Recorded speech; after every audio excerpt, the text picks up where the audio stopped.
For about 20 years, we've been involved with studies of DHA nutrition, omega-3 nutrition, fatty acid nutrition in general.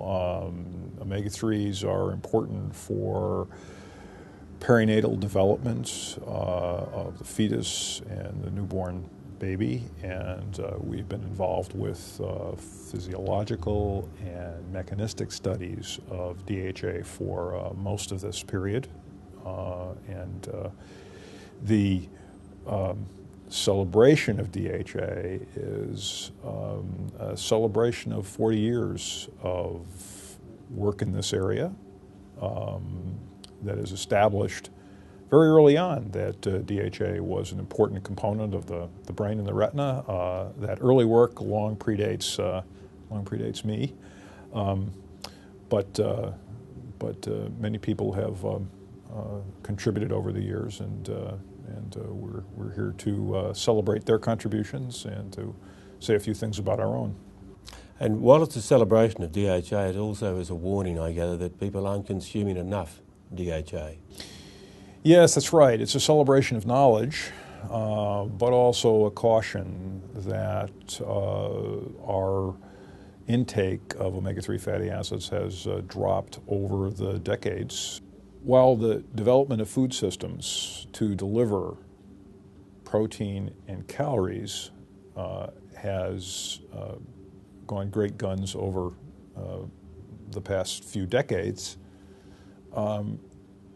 the delivery of all nutrients has not kept pace. And DHA is one that we believe has been decreasing substantially in the Western food supply.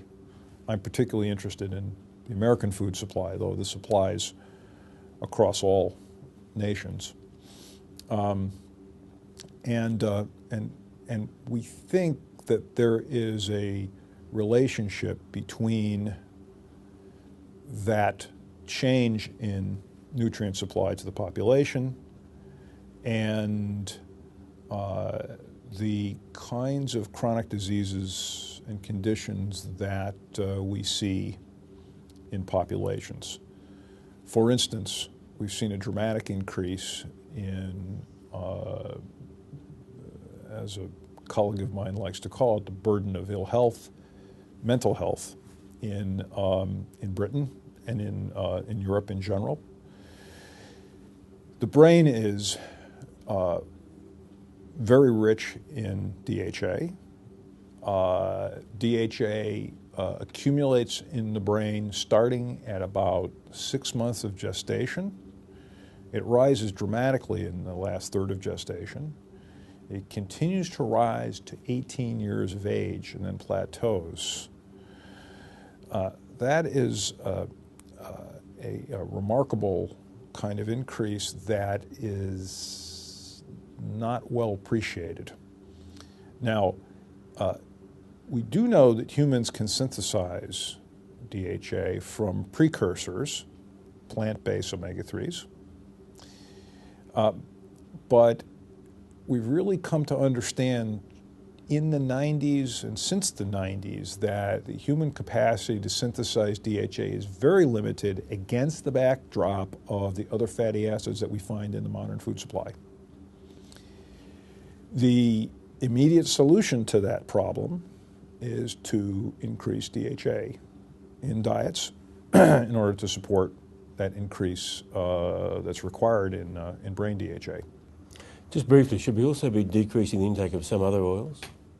Well, there are a number of scientists who hold that the amount of linoleic acid in the diet ought to be decreased. So this is a very controversial area right now, very controversial. There's some who are very much against that idea. But we have pretty clear evidence, in fact I would say very solid evidence, that a decrease in linoleic acid